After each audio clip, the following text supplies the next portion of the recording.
This week, I will be finishing my culinary journey in India. I've only touched the surface of Indian cooking, but while I'm here in Kerala, I want to learn more about the local cuisine. I only have one more week to learn how to cook a traditional dish, and I don't even know where to start. Walking around the city of Puthonvellikara, there is something familiar that I see at almost every turn.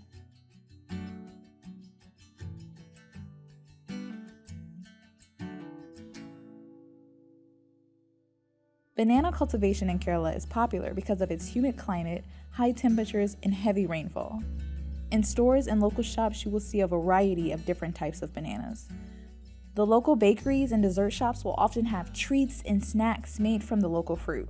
I grew up in Columbus, Ohio, and because we get a decent amount of snow in the winter, it's not the ideal place to grow tropical fruit. Today I want to see how it's grown and, more importantly, how it's used in local dishes. So it's 6 a.m. and we're on our way to get a taste of the fresh fruits that grow here in Kerala.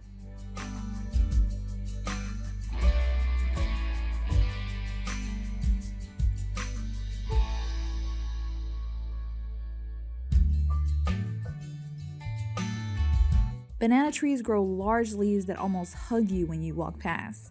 My host Manoj was able to give me a bit more information about the banana farm. And you will see small, many varieties are there. Lot many varieties are there. This is one kind of banana tree. Ah, are these the same type or different types throughout? These are all same type. Ah, okay. So you might see somewhere else a different type. Ah, So the color of this thing, everything changes based on. They know is by looking at it what kind of a tree it is. oh. So what kind of bananas grow here? This is Chengalikudan. So difficult. Chenagabal. Chengalikudan. Okay, do it like slowly. Chengali. Chengali Kudan. kodan. Chengali kodan. this one. Ah, it looks like a lot of the bananas are not quite ready to ripe or have already been pulled up. So it looks like we're probably about to go to a different one as well. But as you can see, it's still pretty interesting. A lot of the leaves that you see here still get used for different dishes here in Kerala. They'll use the banana leaf as a plate. So super cool.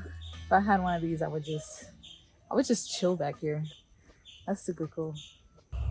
And these leaves are gigantic. Look how large they are. Amazing.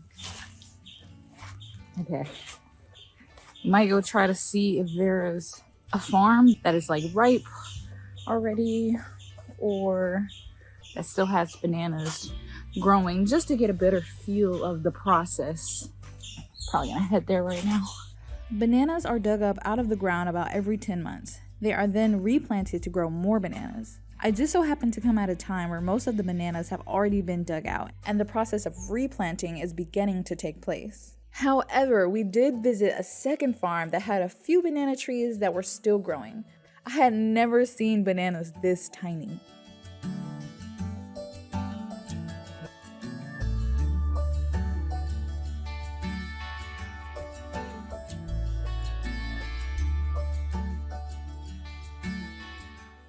Okay, so we are on our way back to Puthonvellikara right now. We're gonna try a couple of dishes just to get a feel for how they use the bananas after they've grown, after they've picked them, to kind of see their process and just the different dishes that they use the produce for. Very exciting.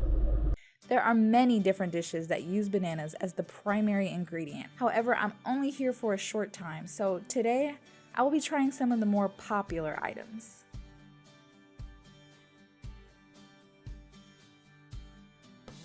Okay, we stopped at a couple different shops. Have some banana fritters here, as well as chai.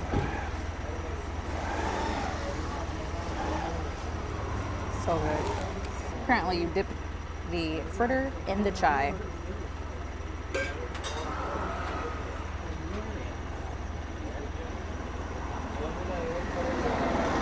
Let's go up. This is actually a plantain, which I guess is the same as a banana.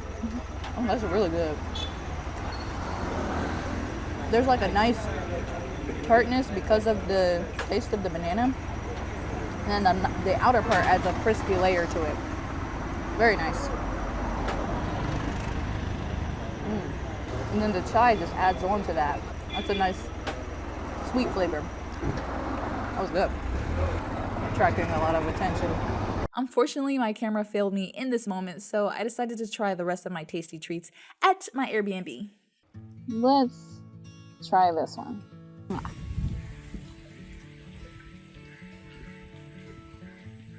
This one's okay.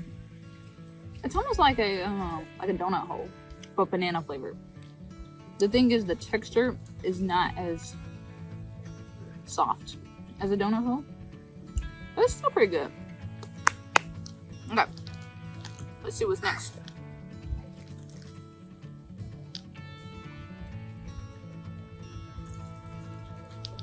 Ooh.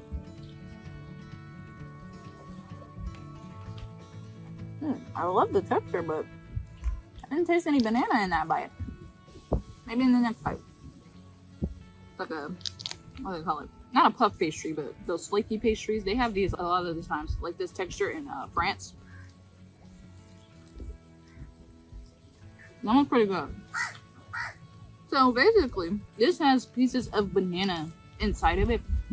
Almost like a, not like a cream, but like, just like chunks of banana, I believe cinnamon, nutmeg, things like that, like different types of spices as well as banana inside of this nice flaky crust. This one's actually pretty good. Now, the last one is oily. The halwa. This is very interesting. It feels like, not like jello, but like, or like a hardened version of jello. The texture is very firm. And then as you can see, there are sesame seeds as well as different types of nuts in here as well. But I believe this whole thing here is like ripe bananas. Give this a little taste. See what it tastes like. No, that's actually kind of good. The texture is pretty chewy. And that's pretty good actually. The nuts give it like a slight crunchy taste as well. Yeah, because there's nuts on the outside and on the inside. That's good. Surprisingly tasty. Okay, so which one am I gonna try to bake? I really like the halwa. I will admit that one is pretty good. But there was one that I liked a little more. I have to say the banana fritter. The banana fritter is actually really good. It's nice, it's crunchy, it's sweet, and then pairing it with that chai tea just kind of puts the icing, you know, on the fritter. That was so bad. Anyways, so what I'm gonna do is make the banana fritter, and then I'm also gonna make the chai tea, which I've wanted to learn for a very long time now. I have fallen in love with chai tea since I've been in the south part of Asia. You know, in Pakistan, they drink chai. In India, they drink chai.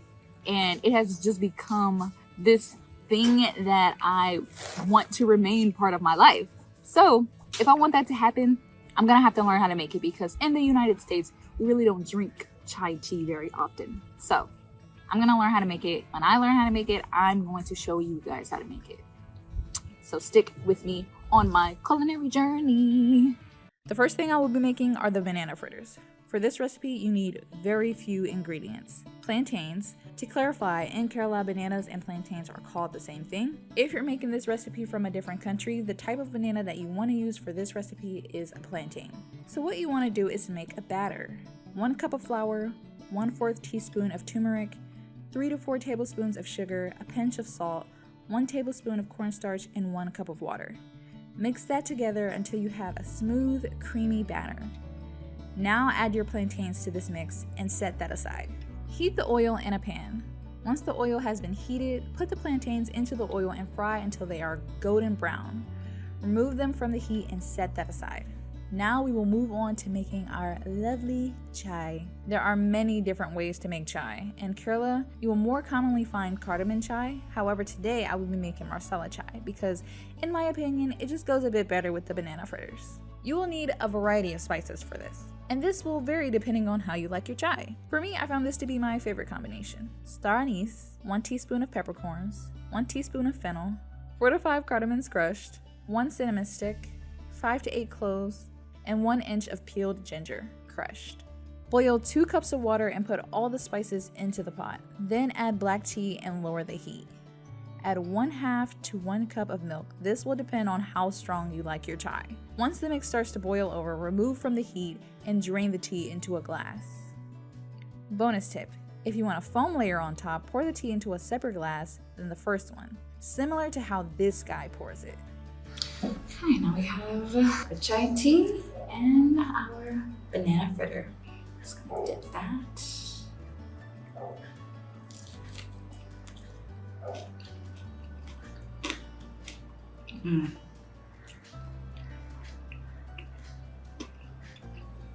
That's really good. Not to brag, but I think this is even better than when I bought it. Mainly because it's fresh. It's actually a lot crunchier than I expected it to be.